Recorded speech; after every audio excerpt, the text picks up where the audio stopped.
저는 초등학교 때 토요일, 일요일이 되면 아버지하고 매일 뒤에 광교산에 놀러를 갔어요. 광교산에 가서 가재 잡고 메뚜기 잡고, 가을이면 도토리 줍고, 밤 따고, 감서리하고, 그 다음에 도라지 캐고, 더덕 캐고. 그러니까 초등학교 때 며칠 전에 성복동 성당이라는 곳에 강의를 갔는데 광교산 밑에 있더라고.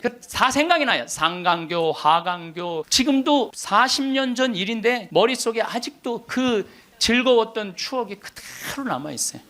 나 초등학교 때 공부했던 기억은 거의 없어요. 매일 놀러 다녔던 기억. 그 생각하면 참 행복해요. 그리고 광교산만 가면은 내가 여기서 초등학교 때 여기서 즐겁게 놀았지. 중고등학교 때 또 성당 참, 학교는 일요일은 안 갔는데 성당은 월요일부터 일요일까지 갔어요. 월요일부터 일요일까지.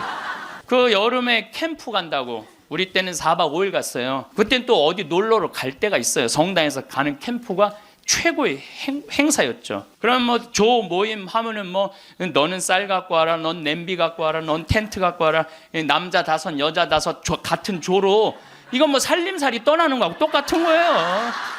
살림살이 떠나는 거하고. 얼마나 그 중고등학교 때 성당에서 떠나는 캠프가 얼마나 좋았는지 몰라요. 그리고 뭐 가을에는 예술제 한다고 연극하고 노래하고, 이제 성탄 때만 되면 예수님 성탄 전야제 한다고 모여갖고 뭐, 정말 지금 생각해보면 그때 그 사춘기에 느낄 수 있는 모든 행복을 다 느꼈던 것 같아요. 그리고 우리 때는 또 남녀공학이 분명했을 때인데 성당만 가면 그 이쁜 아가씨들이 그냥 얼마나, 우리 성당에 특별히 이쁜 여자애들이 많이 왔던 것 같아요. 그리고 그 성당 그때 학생의 프로그램이요 너무너무 좋았어요. 지금 애들이 학원에 다니지만 우리 때는 뭐 학원 그런 게 어디 있어요. 성당 가는 게 유일한, 탁구 치고 성당에서 참 좋았던 것 같아요. 그래서 그때 우리 그 학생의 아이들이 신부가 10명이 됐어요. 신부가 10명이 됐어요. 그래갖고 지금 우리 교구에 뭐 사무처장, 관리국장, 사무국장, 다 사목국장, 우리 성당 출신 신부들이 다 하고 있어요. 다 하고 있어요. 그렇게 그때 그 신앙의 그 교육이 풍요로웠던 거죠. 예. 그리고 수녀님들도 많이 나오고, 그 유명한 수녀님들 중에 하나는 또 누구냐면은 김혜윤 베아트릭스 수녀라고, 성서 가르치는 수녀님 있잖아요. 뭐 같은 성당을 다녔지만 그 수녀님하고 우리는 질이 달랐어요. 그 수녀님은 공부를 너무너무 잘해갖고 전교 1등을 놓친 적이 우리는 저 밑에서 그냥 그 수녀님 나보다 1살 어리거든요. 그땐 참 예뻤는데 로마 유학 갔다 오더니 팍 늙어갖고. 근데 지금도 이쁘다고 사람들은 그러긴 그러는데 그땐 참 예뻤어요, 수녀님이. 그러니까 얼마나 그 공동체가, 어제도 서울 둔총동 성당에 강의를 갔는데 그 나보다 한 2-3살 나이 많은 누나였는데 그때도 예뻤는데 지금 보니까 50, 한 4-5이 됐는데 지금도 그렇게 이쁘더라고, 그 누나가. 어제 너무 만나서 반가웠는데 그 누나도 아들이 지금 서울신학교 2학년 지금 다니고 있다는 거예요. 그러니까 신앙이 얼마나 좋았던 거예요, 그 공동체가. 그러니까 그 중고등학교 생각하면 나는 정말 행복한 사춘기를 보낸 거죠. 그래서 내가 제일 화려했을 때는 언제였느냐면은 신학교 때. 저는 방학이 싫었어요. 신학교 생활이 너무 재밌었어요. 먹여주지, 재워주지, 기도시켜주지, 철학 가르쳐주지, 신학 가르쳐주지, 성서 가르쳐주지. 이 신학교 교육이요, 내가 보기엔 이 교육 제도 중에 제일 좋은 것 같아요. 그냥 좀 신학교 7년 참 행복하게 살았어요. 보좌 신부 때는 또 훌륭한 본당 신부님 모시고, 우리 천주교 교우들은 보좌 신부들 이렇게 바라보는 눈이 사랑으로 꽉 차 있어. 그 느껴요. 이렇게 보면 보좌 신부 딱 보면 사랑으로 꽉 차 있어. 본당 신부 10년 동안 교우들이 참 내 말 잘 듣고 신부를 업고 살죠, 한국 천주교 교우들은. 참 이렇게 보면은요 너무너무 행복했던 것 같아. 그리고 이제 10년 전에 강원도 평창 생태마을에 들어가서 이렇게 살면 본당이 없으니까, 뭐 본당이 없으니까 또 온 세상이 또 다 내 본당이야 또. 전 세계 다니면서 강의하고, 지난 여름에도 브라질, 아르헨티나, 페루, 칠레, 파라과이 5개 나라 한 달 동안 순회 강연 갔다 왔거든요. 페루 이제 뭐 얼마나 멀어요, 페루가. 페루 갔더니 이제 강의 이제 2시간 끝났는데 거기 회장님들이 신부님 귀향 여기까지 왔으니 마추픽추 가자고. 예. 그러니까 강의는 2시간 하고 마추픽추는 2박 3일 갔다 오고. 이런 좋은 팔자가 어디 있어요? 브라질 가면 또 뭐 리오데 자네이루 또 아름다운 한국 예수님 이렇게 펼치고 있는 데 있죠?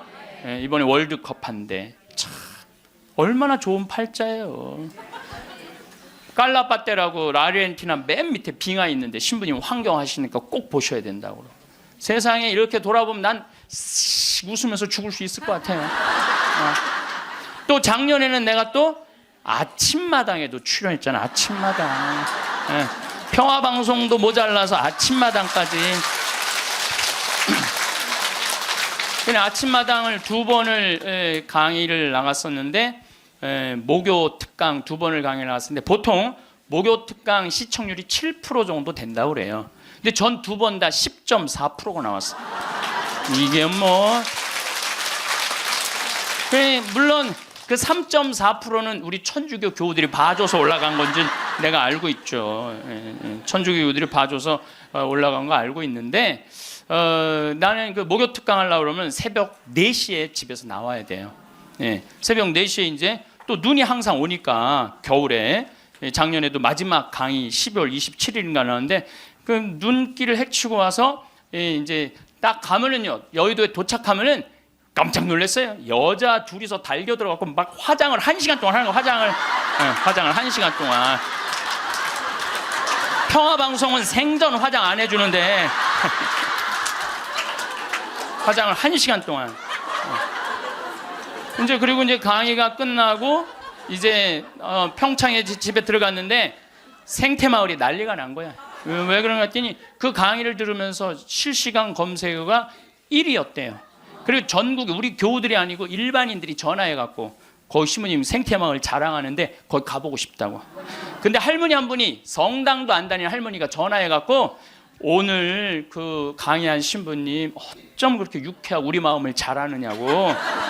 근데 그렇게 유쾌한 신부님이 아직도 전화해 되도록 왜 혼자 사느냐고. 그거 좀 장가 좀 보내라고 그 직원들이. 아니 저를 염려해 주는 게 우리 천주교 교우들만 염려해 주는 게 아니라 성당 안 다니는 할머니도 염려해 주니 이게 얼마나 행복한 신부예요. 그래서 이게 죽을 때 웃으면서 죽을 수 있을 것 같아. 난 정말 행복했다. 우리가 죽을 때 뭘 갖고 가느냐면은 추억 갖고 떠나는 거. 추억. 내가 이렇게 인생을 돌아봐서 야, 난 정말로 즐거웠어. 나 정말로 행복했어. 이런 추억이 있는 사람이 죽을 때 행복하게 죽을 수 있어요. 여러분들도 가만히 인생 돌아봐서 즐거웠던 추억이 하나도 없어. 고생만 죽살나게 한 추억밖에 없어. 그렇다면 여러분들 인생 잘못 사는 거예요. 오늘 추억이 하나도 없는 분들은 추억을 만드세요. 프로그램을 짜세요. 신부님은 신부로 사니까 팔자가 좋아서 그렇지 우리는 얼마나 힘든지 몰라요. 사는 거. 무슨 우리가 즐거운 추억이 있어요. 저도 여러분들 힘들었을 때 많았어요. 인생 50살밖에 안 됐지만은 돌아보면 즐거웠었던 일만 있었던 거 아니에요. 근데 여러분들 사람은요 과거를 돌아봤을 때 고통스럽고 괴로운 것만 기억하는 사람은요 악해져요. 악해지게 돼 있어요. 근데 즐거웠던 것만 의도적으로 기억하려고 하면 선해지게 돼 있어요. 저도 사기 많이 당했어요. 이 세상에 사기 쳐먹기 제일 쉬운 사람이 신부예요. 신부.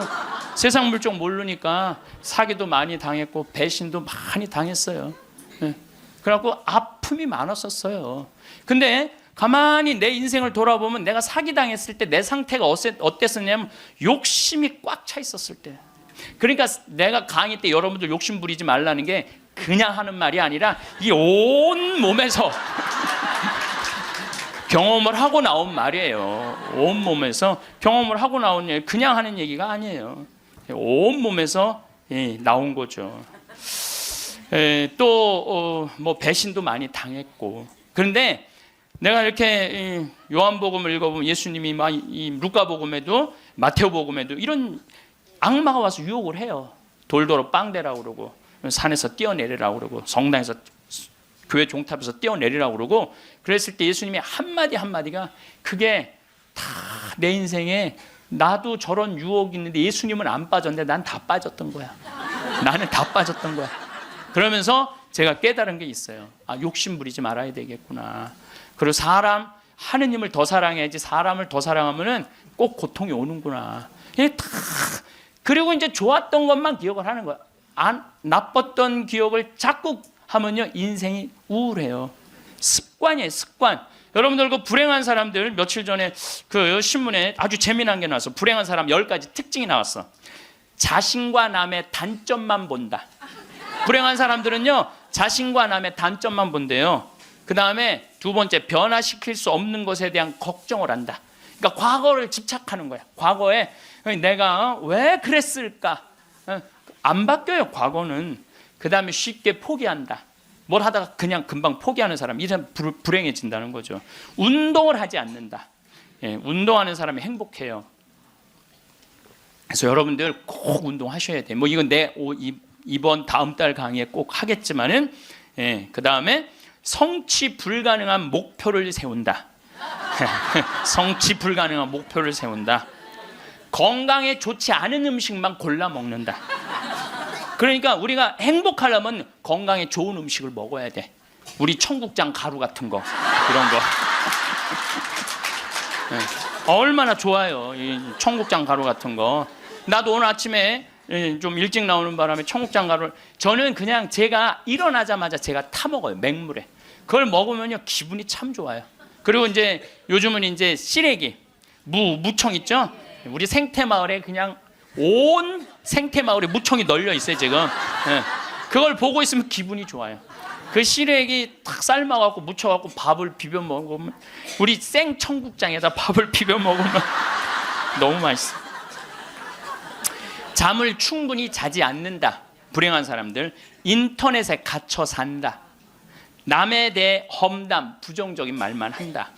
불행한 사람들은 이런 다 기미가 있어요. 그 다음에 마지막에 용서하기를 거부한다. 난 절대 용서할 수 없어. 이 사람들이 다 불행하다는 거예요. 그래서 여러분들 이렇게 인생을 돌아보면서 억울하고 분한 것만 새기지 마라. 특별히 우리 할머니들, 내가 대동아 전쟁에 시집으로 와서 6.25 전쟁 때 1.4.5태 때 고생한 얘기, 그거요 청승이에요, 청승. 행복했던 기억만 하시면 좋아요. 그 다음에 죽을 때 뭐 갖고 가냐면 선행 갖고 가는 거. 선행. 죽을 때 선행 갖고 가는 거. 여러분들 죽을 때 땅 갖고 가는 거 아니라니까요. 집 갖고 가는 게 아니라니까요. 재물 갖고 가는 게 아니에요. 이거는 갖고 갈 수 없는 거야. 갖고 갈 수 없는 거야. 오늘도 전심 먹으면서 잠깐 대화를 했는데, 사람들을 보면요 1000개를 가지고 있으면서 1개밖에 못 누리고 사는 사람이 있어요. 근데 100개를 가지고 99개를 누리고 사는 사람이 있어요. 그럼 여러분들 1000개 가진 사람은 이게 뭐 1000개 가지나 많아요. 이 사람이 죽을 때 그랬는데, 돈이 너무 많은 사람은 그걸 못 쓰고 죽어서 못 죽는데요. 돈이 너무 많은 사람들은. 그러니까 쓸 수 있을 때 열심히 쓰라는 거예요. 두 번째로는 선행이야. 마태복음 25장에 예수님이 이런 얘기를 합니다. 오른쪽에는 양, 왼쪽에는 염소를 갈라놓고 이런 얘기를 해요. 내 오른쪽에 있는 사람들한테, 내 아버지의 복을 받은 이들아, 와서 세상 창조 때부터 너희를 위하여 준비한 나라를 차지하여라. 너희는 내가 굶주렸을 때 먹을 것을 주었고, 내가 목말랐을 때 마실 것을 주었으며, 감옥에 갇혔을 때 찾아주었다. 그럼 의인들이 이렇게 말할 것이다. 주님, 저희가 언제 주님께서 굶주리신 것을 보고 먹을 것을 드렸고, 목마르신 것을 보고 마실 것을 드렸습니까? 언제 주님께서 나그네 되신 것을 보고 따뜻히 맞아 드렸고, 헐 벗으신 것을 보고 입을 것을 드렸습니까? 언제 주님께서 병드시거나 감옥에 계신 것을 보고 찾아가 배웠습니까? 그럼 임금이 대답할 것이다. 내가 진실로 너희에게 말한다. 너희가 내 형제들인 이 가장 작은 사람. 여러분들, 그래서 저는 이 단어를 참 요즘 많이 묵상을 해요. 내가 만나는 사람들 중에 작은 이들 가운데 한 사람에게 해준 것이 곧 나에게 해준 것이다. 가장 작은 이한테 해준 게 누구한테 해준 거야? 예수님. 이 지금 대한민국 사람들이 이 말씀을 새겨야 돼요. 돈 좀 벌었다고 작은이들 무시하는 이런 사회. 이 왼편 염소 쪽으로 가는 거예요. 여러분들 오른편 양쪽으로 가려면 어떻게 해야 돼? 작은이들 중에 목마르고 헐벗고 배고프고 감옥에 갇히고 나그네 된 사람한테 따뜻하게 대해야 되는 거예요. 제가 요즘 뭐 바빠서 텔레비전은 거의 못 보지만은 BBC에서 아주 재미난 프로그램을 해요. 영국 BBC에서 백만장자가 자기 신분을 감추고 아주 힘들게 사는 동네에 들어가는 거예요. 그래서 거기서 정말 열심히 사는 사람을 찾아내는 거예요. 찾아내서 이 사람이 백만장자인데도 불구하고 자기도 가난한 것처럼 해서 그 사람이 정말 열심히 살고 성공할 수 있는 가능성이 있으면은 한 달, 두 달 같이 지내다가 마지막에 깜짝 선물을 해주는 거예요. 당신 내가 커피숍 차릴 수 있도록 가게를 내주겠다. 이런 프로그램이 있어요. 그러니까 이 백만장자가 하는 거야. 백만장자가. 여러분들은 못하죠. 여러분들 누굴 커피숍을 차려줘. 백만장자가 하는 건데 제가 너무 감동적인 그 장면 하나는 그 무료 급식소를 봉사하는 사람이야. 그 무료 급식소를 운영하는 남자인데 백만장자가 들어와서 같이 급식을 해주는 거예요. 근데 이 사람은 뭐 무료 급식소를 하니까 휴가도 한 번도 못 간 거야. 자기 있는 거 다 끌어다가 했는데 백만장자가 마지막에 난 당신한테 감동받았다. 내가 앞으로 당신 무료 급식을 계속 할 수 있도록 돈을 대주겠다. 근데 더 기가 막힌 거는 가만히 보니까 봉투를 하나 더 줘요. 더 주면서 가만히 보니까 당신 무료 급식소 하느냐고 휴가 한 번을 못 갔는데 이거는 당신 자신을 위한 휴가 비행 티켓이고 호텔 예약권이다. 자신을 위해서도 휴가를 한번 가라. 막 저 그걸 보는데 막 가슴이 막 먹먹하더라고요. 그러니까 돈 많은 사람이 좀 그렇게 살았으면 좋겠어. 돈 많은 사람이 그렇게 살았으면 좋은데 우리나라 부자들은 그런 멋이 없어요. 근데 영국 BBC에서 그걸 하니까 미국에서도 요즘은 해요. 그래서 이 백만장자들이 어려운 사람들을 가서 계속 깜짝깜짝 그러니까 사회가 건강해지는 거예요. 그 백만장자가 그 무료 급식 한다고 몇 년 동안 3년 동안 휴가도 한 번 안 간 사람한테 자신을 위해서도 시간을 내라고, 남을 위해서 희생만 하지 말고. 왜냐하면 사람이요 남을 위해서 너무 희생하다 보면 지쳐요. 지치고 나중에는 너무 화가 나면은 내가 저 예수님 때문에 내가 이 고생한다 그러면서 예수님 십자가에 다시 못 박는데 더 큰 못 찾아다가. 저는 지난 월요일 날 너무너무 놀란 사건이 있었어요. 이게 참 신기해요. 성남에 사는 할머니, 할머니도 나이가 85, 할아버지는 90인데 나한테 40억을 들고 왔어요. 그래갖고 교구청에서 그 아주 서류를 다 해놨어. 법무사까지 다 와서 월요일 날 기증을 받았어요. 할머니가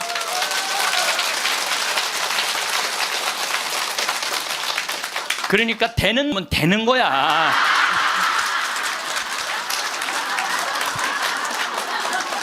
그래서 할머니한테 물어봤어요. 이 많은 돈을 왜 나한테 기증을 하느냐? 그랬더니 신부님 제가 강의를 듣는데 신부님이 잠비아에 농업대학을 세우고 싶다고 그런 게 있는데 대학을 세우는 건 또 내가 저 잠비아 농장 꾸미는 거하고는 또 다르잖아요. 근데 저 신부님이 지금 저렇게 열정적으로 일을 하는데 나는 이제 떠날 날이 얼마 남지 않았는데 근데 그래서 이제 신부님한테 기증을 하기로 했다고. 근데 할아버지가 더 멋있는 거야. 무엇이냐? 나한테 기증서 마지막 서류 등기 다 해갖고 왔어. 그래갖고 근데 지문이 안 나오는 거야. 나이가 많으시니까. 난 또 월요일에 처음 알았어요. 여러분들 좀 기증하려면 조금 젊었을 때 지문 나올 때 하세요. 지문 나올 때. 지문이 안 나오는데 한 10번을 하는데 10번 다 기쁘게 하시더라고요. 근데 할아버지가 이런 말씀을 하세요. 이제야 좀 마음이 홀가분하다고. 그러면서 할아버지가 이런 말씀을 하세요. 그 아프리카에 그 굶는 사람들을 보면 너무 가슴이 아픈데 그냥 빵을 주는 건 큰 의미가 없다는 거예요. 그 빵을 만들 수 있는 사람을 키워내는 일이 더 중요하다는 거예요. 그래서 이제 그걸 이제 받아서 이제 제가 이제 또 숙제가 하나 생겼죠. 근데 신부님 왜 그렇게 좋아하세요? 신부님 주머니에 한 푼도 안 들어가는데. 왜냐하면은 우리 천주교가 그런 건 참 좋아요. 누가 기증을 받아도 내 이름으로 받을 수가 없어. 신부 이름으로. 그러니까 교구청 법인으로 받는 거야. 그러니까 내가 어떻게 해먹으려고 그래도 해먹을 수가 없어.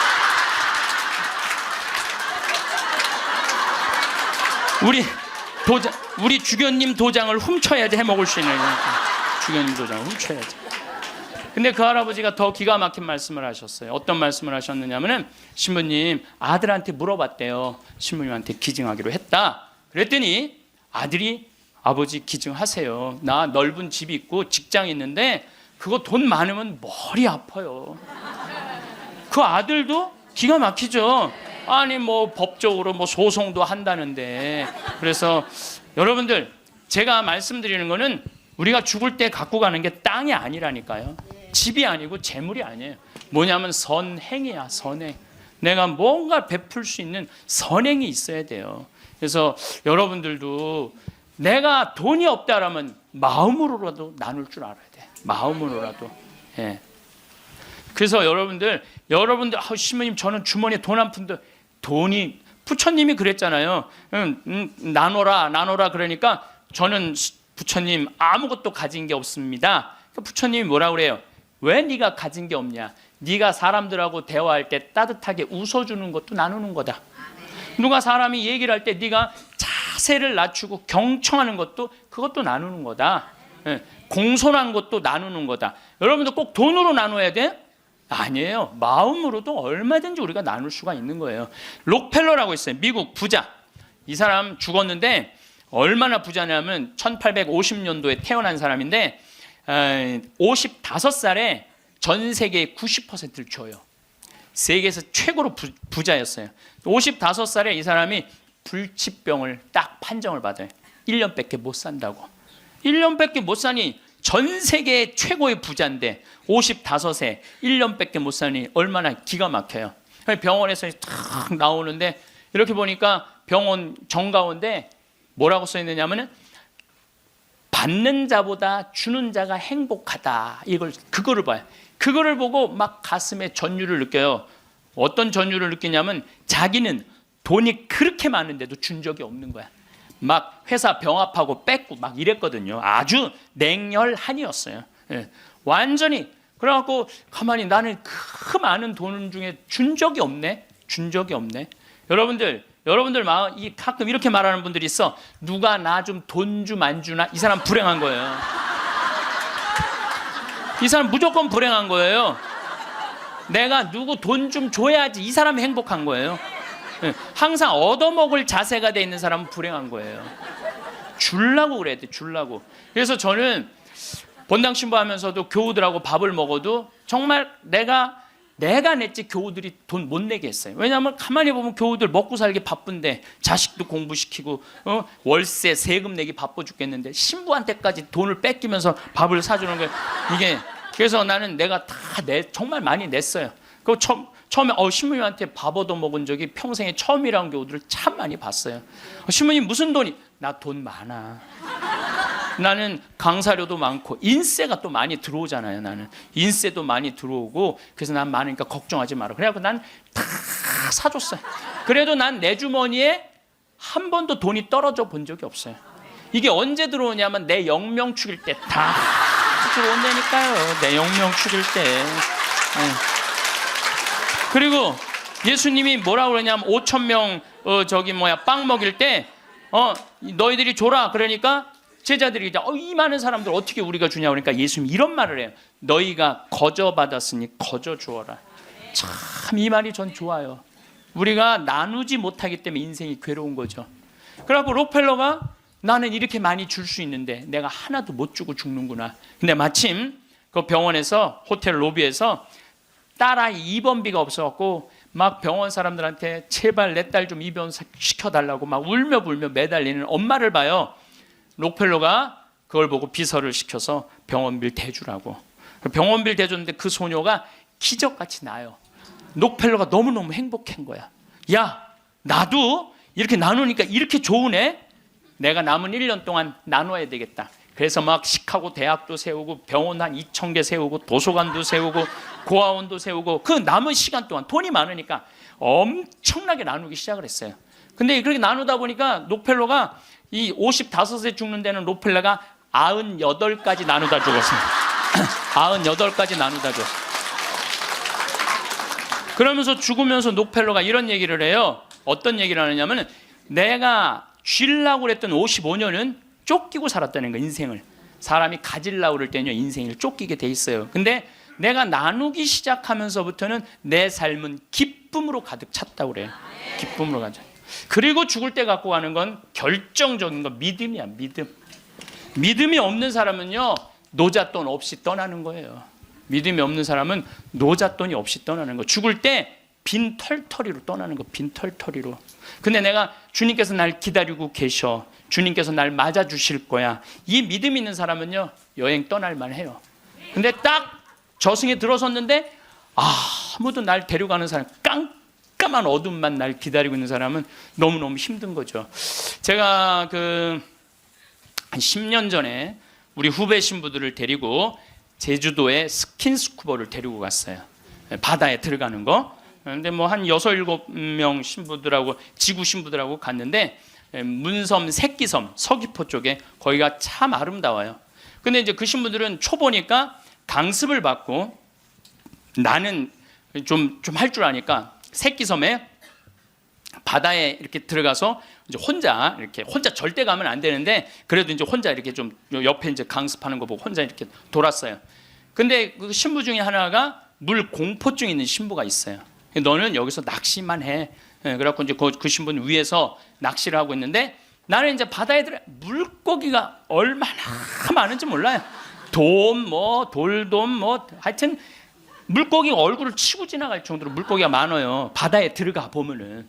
그래갖고 이제 한 바퀴 한 30분 이제 다이빙을 하고 나와서 그 후배 신부한테 물어봤어요. 물고기 좀 잡았어? 이 신부가 한다는 얘기가 신부님 한 마리도 없나 봐요. 30분 동안 한 마리도 못 잡았어요. 그러는 거예요. 그 많은 물고기를 두고 그 위에서 낚시하는 사람은 한 마리도 없는 줄 알고 그냥 계속 한 마리도 없다고 투정을 부리더라고요. 신앙생활도 똑같아요. 신앙생활도 내가 하느님을 믿고 하느님 안으로 빠져들면은요 그 안에는 온 세상이 하느님의 섭리야. 하느님의 손길이고 하느님의 사랑이야. 근데 많은 사람들은 그 물속에 뛰어들지 않아요. 뛰어들지 않고 바깥에서 있는 거야 없는 거야 하느님 계신 거야 안 계신 거야 이러고 있으니까 잡아요 못 잡아요? 못 잡아요. 여러분도 오늘도 야 명동에 오늘 그 신부님 강의 간대자 가자 데리고 올라오래. 아유 뭘 가 니네나 가. 난 나중에 기회 되면 갈게. 그 사람은요 못 잡는 거예요. 물고기를 못 잡는 거예요. 얼마나 하느님 안에 들어가면은 신앙의 보물이 얼마나 많은데. 또 우리 보좌 신부님이 그런 얘기를 해요. 보좌 신부님이 자기 낚시를 참 좋아해요. 우리 보좌 신부님이. 근데 신부님 강론 때 그러더라고요. 보면은 아무리 물고기가 안 나와도 한 자리에서 4시간, 5시간 앉아있으면 결국은 나올 때 되면 밑밥을 뿌리면은 나올 때 되면 엄청나게 나온다는 거예요. 우리 보좌 신부님이 우리 조카 며느리 아이가 아기를 가져갖고 잉어를 좀 해달라는 거예요. 가면 막 이렇게 잡아오는 거예요. 어떻게 이렇게 재주가 좋으냐 그러니까 신부님이 한 자리에 계속 있으면 잡는다는 거예요. 한 자리에 계속 있으면은. 근데 자기가 낚시터에 가보면 한 마리도 못 잡아가는 사람이 있대. 어떤 사람이냐면 1시간씩 옮기는 사람.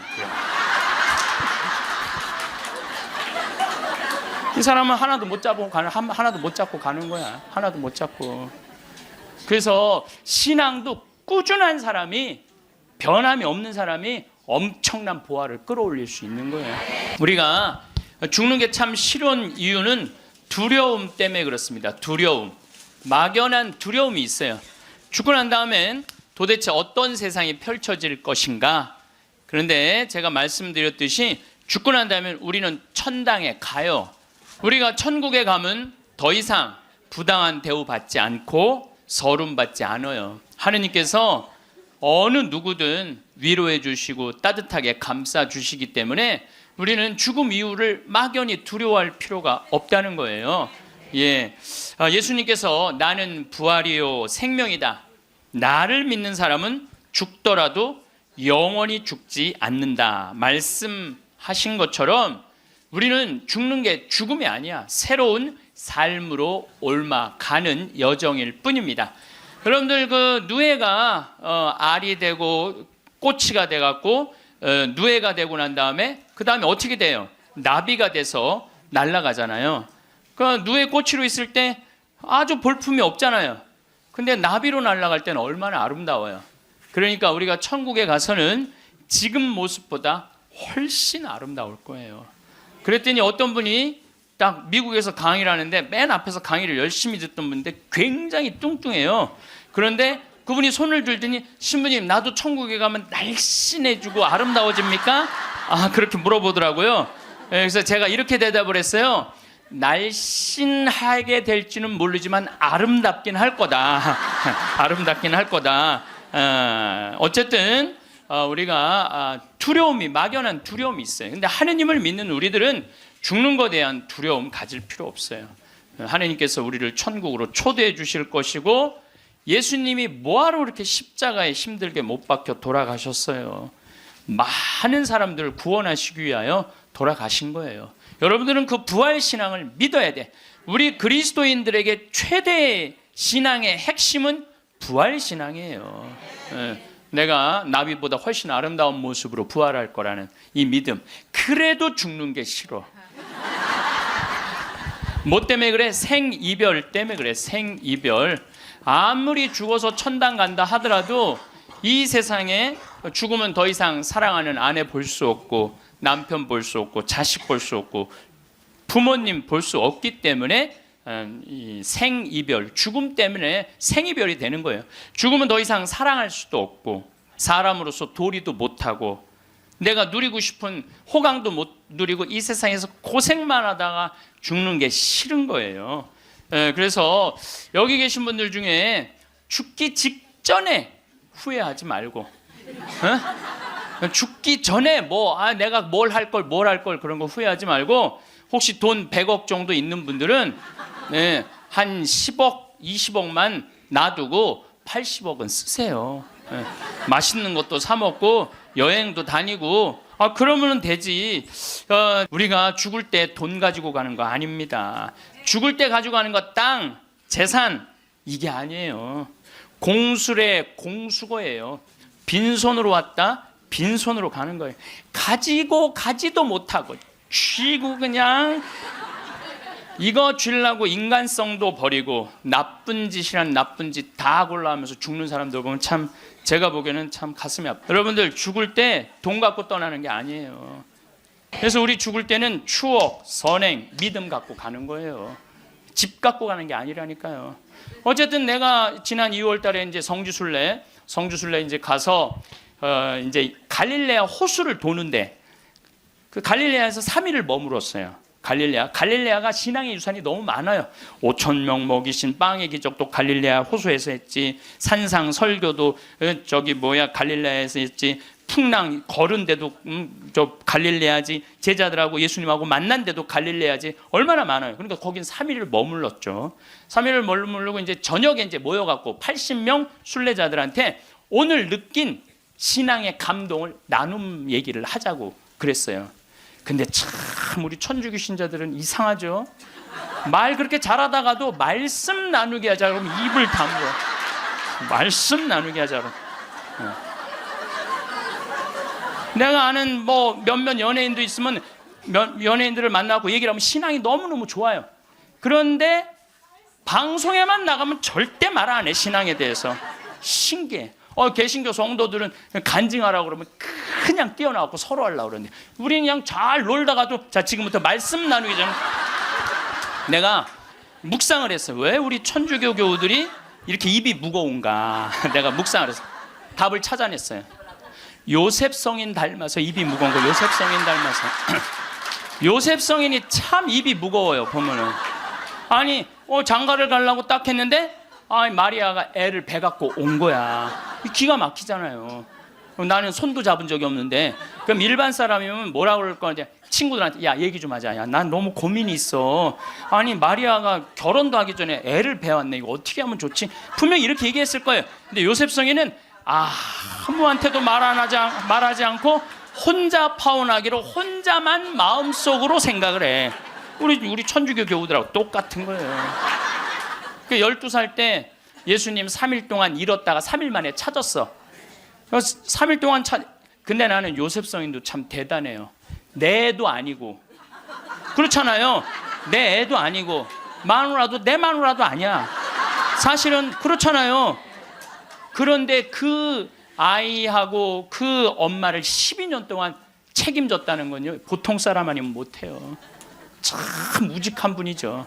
근데 3일 만에 잃어버렸는데 얼마나 애가 타게 찾았겠어요. 찾고 난 다음에 성모님이 얘야 네 아버지와 내가 너를 얼마나 찾았는지 모른다. 나는 이 말도 참 묵상을 많이 하는 말 중에 하나예요.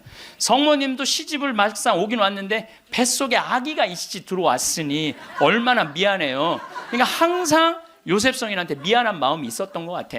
그래서 여러분들 3일 만에 잃었던 애를 찾았어. 그럼 여러분들 뭐라 할까? 내가 너 얼마나 찾았는지 알아? 분명히 이랬을 거야.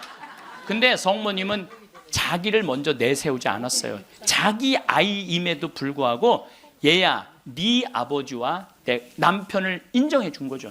남편을 존중해 준 거죠. 네 아버지와 내가 너를 얼마나 찾았는지 모른다.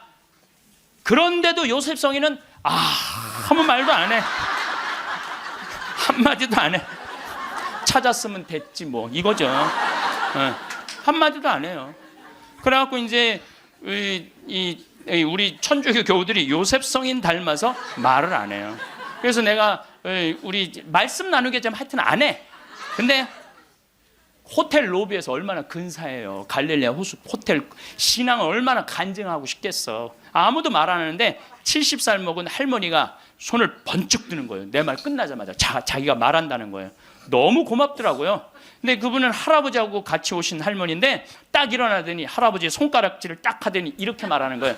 신부님, 내가 평생 고생했다는 거예요. 나이가 70이 넘으면 남편을 대놓고 욕할 수가 있어요. 내가 평생 고생했다는 거예요. 그리고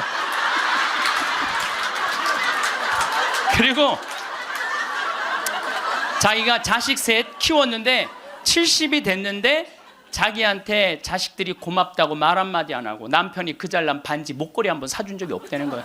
속에서 우라통이 터지더래요. 내가 그렇게 고생을 해서 자식들을 키우고 남편 뒷바라지를 했는데 나의 고생을 알아주는 사람이 하나도 없더래. 갈비 먹고 싶을 때 와서 갈비 사주는 놈 한 놈도 없다는 거예요. 근데 어느 날 갑자기 내가 방송에서 나오더니 그러더래요. 늙어서 왜 갈비가 먹고 싶으면 자식이 사줘야 되냐. 그 지근성을 버려라. 갈비가 먹고 싶으면 내 돈으로 내가 가서 사 먹으면 되지. 그 자식이 사줄 때까지 기다리느냐. 무슨 돈으로 집 잡혀서 사 먹어라. 맨날 자식한테 섭섭하다고 그러지 말고. 그 얘기를 듣는데 이 할머니가 망치로 한 대 맞았대요. 지금 70살 넘은 할머니 할아버지들 중에 갈비가 먹고 싶다고, 여보 우리 갈비 먹고 싶다, 오늘 가서 갈비 사 먹자. 그리고 둘이 갈비집 가서 10만 원이나 된 돈 내면서 갈비 사 먹을 사람들이 얼마나 돼요. 그저 자식이 한번 사줘야지 그냥 한번 먹고 오는 거지. 그 돈 무서워서 벌벌 떨잖아요. 그러니까 자기를 위한 일을 안 하는 거예요. 이제는 여러분들 자기를 위한 일을 해야 돼요.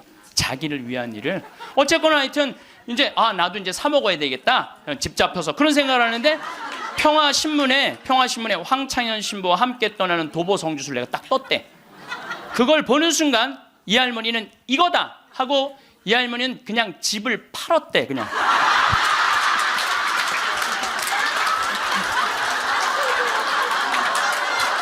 집을 팔았대요. 네. 집을 팔고 1억이 남은 걸 가지고 성주순례를 따라온 거예요. 여동생 부부하고. 근데 왔는데 자기 너무너무 행복하대. 그런데 이 할아버지는 맨날 술만 먹던 할아버지인데 성주순례도 안 따라오려는 걸 억지로 끌고 온 거야. 근데 이 할아버지가 다리도 아프다 뭐도 그러는데 10일 동안 걸으면서 하느님을 만난 거야. 하느님을 완전히 만나서 성주순례 끝나고 난 다음에 3개월 후에 다시 뒤풀이를 했는데 이 할아버지가 할머니가 그러는 거예요. 저 양반이 미쳤나 보다고. 왜 그러냐면 그전에는 전화만 하면 술 어서 먹을까 이랬는데 요즘 전화만 하면 성당 나와라, 성당 나가야 된다, 하느님은 살아계신 분이다, 이렇게 얘기를 하대. 그러니까 이 세상 집을 팔아서 하늘나라 집을 산 거예요.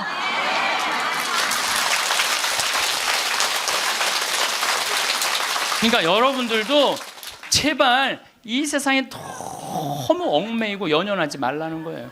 내가 이번에 성주순례 가서도 너무 많은 걸 느꼈는데 그 대학생이 엄마 아빠를 따라온 거야. 인천공항이 딱 나를 바라보는 눈빛이 흰 눈동자 95% 까만 눈동자. 너 때문에 내가 여기 따라왔다.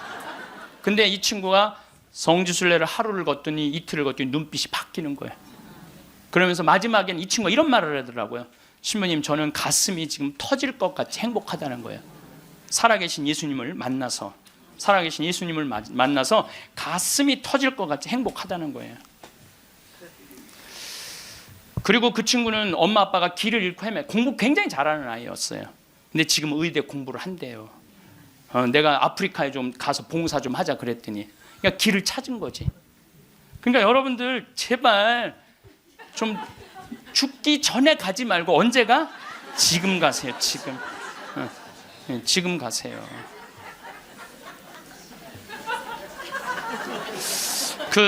요 얘기만 하고 다음 강의로 넘어가겠습니다. 제 조카를 작년에 잠비아를 남자아이를 데리고 갔어요. 근데 얘가 갔다 오고 나서 말라리아가 걸렸어요. 근데 빈센트 병원에 입원을 했는데 빈센트 병원에서 자기네들은 우리 풍토병이 아니기 때문에 컨트롤 못 한다는 거예요. 그래서 여기 국립 의료원으로 끌고 왔어요. 죽기 일보 직전이었어요. 내가 조카 하나 죽이나 보다. 내가 내 평생에 그렇게 열심히 기도했는데 하느님 제발 살려주십시오. 그래서 안 돼갖고 서울대 병원에 유명한 의사도 해갖고 좀 어떻게 해갖고 어쨌든 하여튼 기도가 통했는지 살아났어. 근데 얘가 국립대학 다니다가 그거 끝나고 내가 대학을 때려쳤어요. 대학을 때려치고 삼촌, 내가 죽기 직전까지 가보니까 내가 하고 싶은 거 해야 되겠어. 걔가 내 목소리하고 똑같아요. 그래서 뮤지컬 학과를 다시 간 거야. 요즘은 매일 뮤지컬 연극 지금 학교 다니면서 매일 공연하러. 이 아이는 나 볼 때마다 삼촌 나 너무 행복해. 그러니까 여러분들 사람이 죽기 전에 후회하는 게 뭐냐면 왜 내가 그걸 못 해봤을까, 이걸 후회한다는 거예요. 그러니까 이 얘기는 내가 다음 시간에 할 텐데 죽기 전에 후회하지 말고 지금 하라는 거. 지금. 기도 바치겠습니다. 성부와 성자와 성령의 이름으로. 아멘. 당신을 보면 괜히 눈물이 납니다. 사랑의 눈물, 속죄의 눈물, 기쁨의 눈물. 피부를 비집고 들어오는 당신의 살 냄새도 괜히 눈물이 납니다. 생명 속에 사랑으로 스며듭니다. 우리의 속죄 모두 지시고 사랑으로 거두시는 당신 모습에 죽음과 부활을 다시 봅니다. 하늘과 땅 사이에 다시 나시고 지금도 나를 위해 살아계시는 사랑의 깊은 영광 당신입니다. 당신을 보면 괜히 사랑에 젖어 사랑의 눈물이 절로 납니다. 가시관 쓰신 모습, 피에 젖어도 인자한 모습에 눈물이 납니다. 십자가에 못 박혀 돌아가실 때 우리의 생명 다시 난 것을 마음 깊이 눈물 절로 납니다. 당신을 보면 괜히 눈물이 납니다.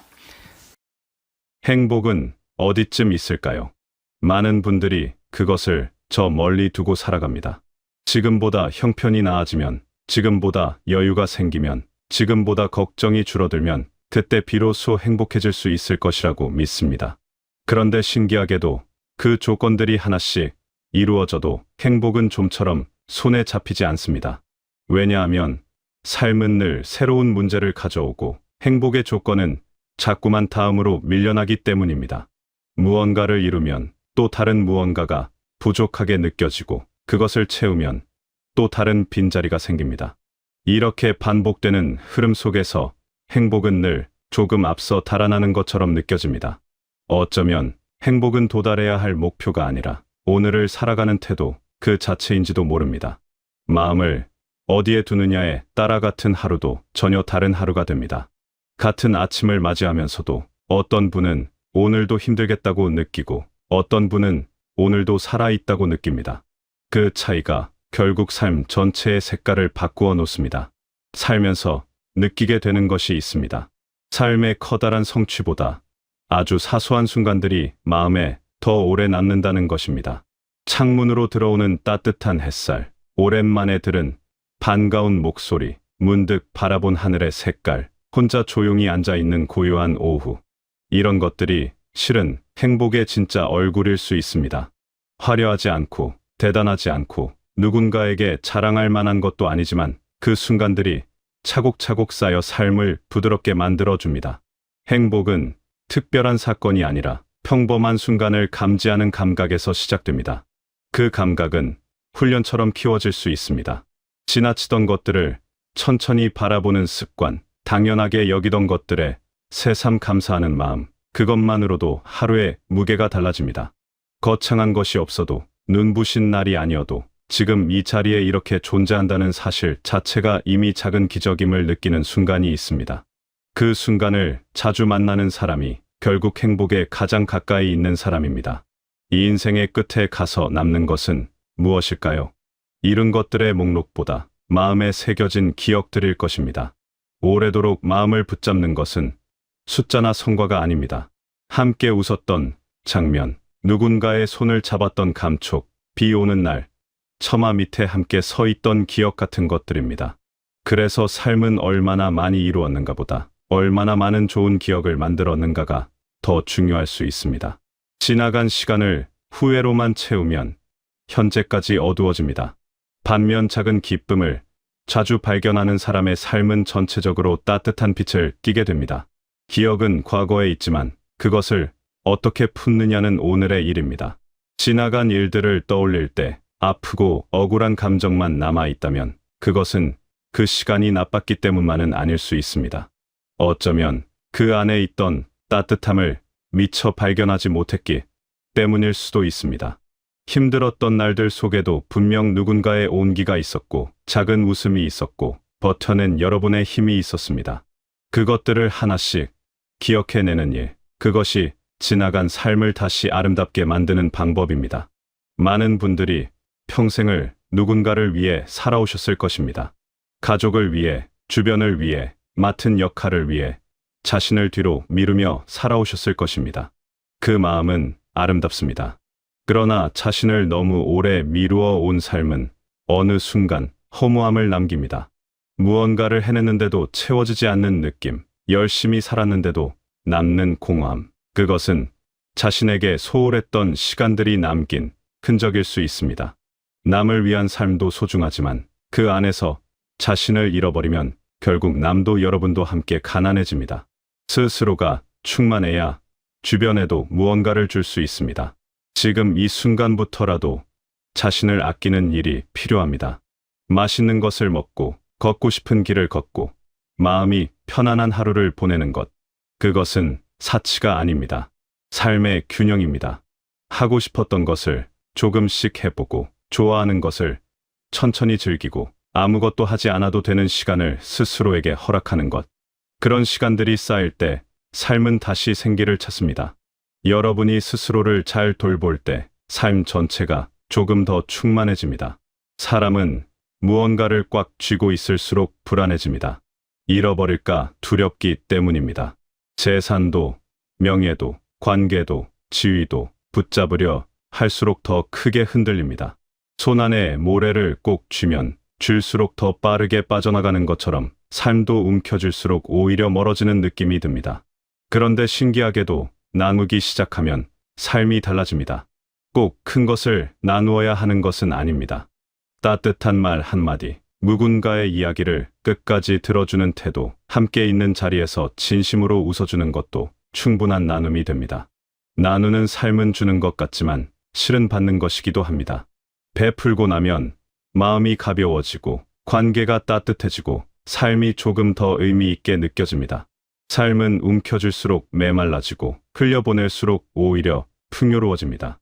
베푸는 삶이 결국 자신에게 돌아오는 것은 이치가 아니라 삶이 실제로 그렇게 흘러가기 때문입니다. 죽음이라는 단어를 꺼내는 것이 불편하게 느껴지실 수도 있습니다. 하지만 이것만큼 삶을 선명하게 만들어주는 생각도 없습니다. 언젠가는 끝이 있다는 사실을 받아들이는 순간, 오늘 하루가 얼마나 소중한지 보이기 시작합니다. 오래 사는 것이 목표가 아니라 살아있는 동안 얼마나 충실하게 살았느냐가 중요해집니다. 죽음을 외면하면 현재도 흐릿해집니다. 반대로 죽음을 담담하게 바라볼 수 있을 때 지금 이 순간이 더 진하고 뚜렷하게 느껴집니다. 끝이 있기 때문에 오늘이 아름다운 것입니다. 꽃이 지기 때문에 피어있는 순간이 더욱 아름답듯 삶도 유한하기 때문에 지금 이 시간이 빛을 냅니다. 죽음은 삶을 무너뜨리는 공포가 아니라 지금을 더 진심으로 살아가게 만드는 조용한 일깨움입니다. 그 일깨움을 받아들일 수 있는 사람은 남은 날들을 훨씬 더 깊이 살아갈 수 있습니다. 후회에는 두 가지가 있습니다. 했는데 잘못된 것에 대한 후회와 끝내 하지 못한 것에 대한 후회입니다. 그런데 시간이 지날수록 더 오래 남는 것은 두 번째입니다. 도전했다가 실패한 일은 그래도 해봤다는 감각이 남습니다. 결과가 좋지 않았어도 그 과정에서 무언가를 배웠고 그 경험이 여러분을 조금 더 단단하게 만들었습니다. 하지만 망설이다 끝내 시작하지 못한 일은 그것이 어떻게 됐을지 모른다는 채워지지 않는 궁금함으로 남습니다. 하고 싶었는데 못했다는 아쉬움, 해볼 걸 하는 탄식, 그것이 가장 오래가는 후회입니다. 지금 이 순간에도 마음속에 미루고 있는 것이 있다면 완벽한 준비가 될 때까지 기다리지 않아도 됩니다. 완벽한 때는 오지 않습니다. 준비가 완전해지는 날도 좀처럼 찾아오지 않습니다. 늦었다고 생각하는 바로 그 순간에도 삶은 계속 흐르고 있습니다. 행복은 준비가 끝난 뒤에 찾아오는 것이 아니라 움직이기 시작한 사람에게 조금씩 따라옵니다. 작은 한 걸음이 때로는 삶의 방향을 완전히 바꾸어 놓기도 합니다. 하루를 어떤 마음으로 맞이하느냐가 삶의 전체 분위기를 결정합니다. 이 인생은 어느 날 갑자기 좋아지지 않습니다. 오늘을 대하는 마음이 하루하루 쌓여 결국 그 사람의 삶이 됩니다. 늘 부족한 것만 바라보면 삶은 점점 무거워집니다. 반면 작은 기쁨을 알아보는 눈을 가진 사람은 평범한 하루도 나름의 온기를 품게 됩니다. 행복은 특별한 재능이 아닙니다. 오늘을 소중히 여기려는 마음, 지금 이 순간을 흘려보내지 않으려는 태도에서 시작됩니다. 그것이 쌓이면 삶이 달라집니다. 오늘 하루를 잘 살아낸 사람은 내일도 잘 살아낼 수 있습니다. 지금 이 순간에 충실한 사람은 결국 자신의 삶 전체에 충실한 사람이 됩니다. 거창하지 않아도 됩니다. 오늘 하루를 그냥 흘려보내지 않겠다는 마음 하나만으로도 충분합니다. 삶이란 결국 매 순간의 선택이 모인 것입니다. 무엇을 바라볼지, 무엇을 놓아버릴지, 무엇에 마음을 줄지, 그 크고 작은 선택들이 모여 지금의 여러분이 되었고 앞으로의 여러분을 만들어 갈 것입니다. 완벽하지 않아도 됩니다. 매일 빛나지 않아도 됩니다. 어떤 날은 무기력하고 어떤 날은 아무것도 하기 싫고 어떤 날은 그냥 조용히 있고 싶을 수도 있습니다. 그런 날도 삶의 일부입니다. 그런 날을 보냈다고 해서 삶을 잘못 살고 있는 것이 아닙니다. 사람은 매일 환하게 빛날 수 없습니다. 때로는 흐린 날도 있어야 맑은 날이 더 소중하게 느껴집니다. 중요한 것은 그 흐린 날에도 완전히 꺼지지 않는 것입니다. 작은 불씨 하나를 꺼뜨리지 않고 이어가는 것, 그것이 삶을 살아내는 힘입니다. 여러분은 지금 이 순간에도 충분히 잘 살아오고 계십니다. 때로는 지치고, 때로는 허전하고, 때로는 이게 맞는 건지 모르겠는 날도 있으셨을 것입니다. 그 모든 시간이 헛되지 않았습니다. 흔들렸던 날도, 멈추어 섰던 날도 다 여러분 삶의 일부입니다. 지금까지 살아오면서 감당해 오신 것들, 버텨내신 것들, 그 무게를 아는 사람은 여러분 자신뿐입니다. 그 무게를 묵묵히 견디며 여기까지 오신 것만으로도 여러분의 삶은 이미 충분히 값진 것입니다. 이제는 조금 더 자신에게 너그럽게, 조금 더 오늘에 충실하게, 조금 더 작은 것들에서 기쁨을 찾으시길 바랍니다. 남은 모든 날들이 여러분에게 따뜻하고 충만한 시간이 되시길 바라겠습니다.